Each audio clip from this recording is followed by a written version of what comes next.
Lors de la dernière vidéo, je vous ai montré comment consolider des fichiers dans Excel facilement, rapidement et sans utiliser de copier-coller. Dans cette vidéo, j'aimerais juste ajouter un complément sur la façon dont vous pouvez contrôler facilement le fait que tous vos fichiers ont bien été chargés. La dernière fois, quand je vous ai fait le cas, on avait pris des données soit qui étaient déjà pivotées, soit des données de stock, et il y avait globalement 4 fichiers, 3-4 fichiers. Donc ça, c'est assez facile de faire un contrôle visuel.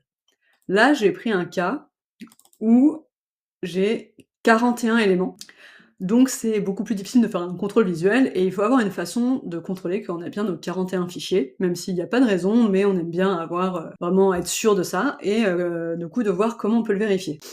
Donc pour ça, déjà, je vais créer mon fichier de consolidation, donc toujours les mêmes étapes, et que je vais nommer revenu conso. Donc là, je vais pas revenir en détail sur la façon de combiner les fichiers, vous allez le voir forcément, mais si vous voulez avoir un petit peu plus d'informations, je vous invite à regarder la vidéo, je vais vous mettre le lien en commentaire pour que vous puissiez la consulter facilement. Donc à nouveau, je vais dans Données, obtenir les données, à partir d'un fichier et à partir d'un dossier. Donc je récupère le dossier dans lequel j'ai tous mes fichiers, et j'indique Ouvrir. De là, je vais dans Combiner et transformer les données. Donc comme toujours, il fait un exemple avec le premier fichier, il travaille uniquement sur les 200 premières lignes, en l'occurrence, il n'y a pas forcément besoin de mettre tout le jeu de données tout simplement, parce que sinon ça va beaucoup alourdir.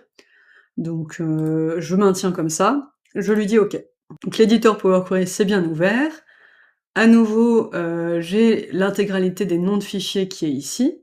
Donc là, j'ai une liste qui est incomplète, tout simplement parce que ici, déjà, le profilage de la colonne se fait en fonction des 1000 premières lignes. Donc ça, il faut toujours lui dire profilage de la colonne basé sur l'ensemble du jeu de données. Et ensuite, ici, vous pouvez indiquer charger plus, et là, vous avez la totalité de vos fichiers. Donc dans ma dernière vidéo, j'avais fait vraiment un contrôle visuel où j'avais vérifié que j'avais tous mes fichiers. Là, il y en a trop pour vraiment, visuellement, tout de suite remarquer s'il en manque un ou pas. Donc ce que je vais faire, c'est que je vais dans Affichage, je vais récupérer le profil de colonne, et là, du coup, je récupère des éléments. Donc déjà, il m'indique que j'ai 41 éléments distincts, sachant que j'avais 41 fichiers dans mon dossier source, ça veut dire qu'il a bien chargé l'intégralité des fichiers. Et en plus de ça, pour aussi faire un autre contrôle rapide, j'ai la notion de distribution de valeurs, ce qui permet de voir s'il y a un fichier qui a des valeurs aberrantes, donc par exemple un fichier avec beaucoup plus de données qu'un autre, ou un fichier avec aucune donnée. Là, en l'occurrence, à chaque fois, le nombre de valeurs est plutôt cohérent pour chaque fichier, donc je sais que tout est OK. Pour illustrer un problème, je vais rajouter un fichier, et je vais faire en sorte que ce soit complètement vide, comme ça vous allez voir ce que ça donne. Donc au niveau de ma source, je vais copier ce fichier-là, je le renomme en 06, je l'ouvre, et je supprime toutes les données que j'avais jusque-là, et je sauvegarde ça. Donc je suis de retour dans l'éditeur Power Query, à nouveau je vais aller dans Affichage, et je vais récupérer le profil de colonne. Je constate que dans ma liste de noms de fichiers, j'ai bien 42 noms distincts, ce qui veut dire qu'il a bien récupéré les 42 fichiers, puisque j'en ai ajouté un. Et au niveau de la distribution de valeurs, là, normalement, je vais remarquer qu'il y a une valeur qui est vraiment aberrante, puisque si je descends, je vois que le fichier que je viens de créer, le revenu 2025-06, en fait, il est vide. Il n'y a pas de données.